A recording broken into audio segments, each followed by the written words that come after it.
আবু হুরায়রা রাদিয়াল্লাহু আনহু থেকে বর্ণিত, রাসূলুল্লাহ সাল্লাল্লাহু আলাইহি সাল্লাম বলেছেন, বিধবা ও মিসকিনদের সহযোগী আল্লাহর পথে জিহাদকারীর ন্যায় এবং তাহাজ্জুদ গুজার ব্যক্তির ন্যায় যে অলস হয় না, এবং এমন সিয়ামকারী পালনের ন্যায় যে ইফতার করে না।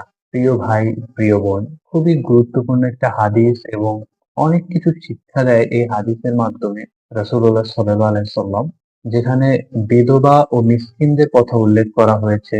বিধবা এবং মিসকিনদের যারা সহযোগিতা করবে, সাহায্য করবে, তাদেরকে তিনি তিনটা বিষয়ের সাথে তুলনা করেছেন। যেমন যারা তাহাজ্জুদ গুজার করে, যারা তাহাজ্জুদ করে তারা কখনো অলস হতে পারে না, তো তাদের সাথে তুলনা করেছেন। পাশাপাশি যারা সিয়াম পালন করে অথচ ইফতার করে না, মানে এতটাই ধৈর্যশীল ব্যক্তিগণ, তাদের সাথে তুলনা করা হয়েছে।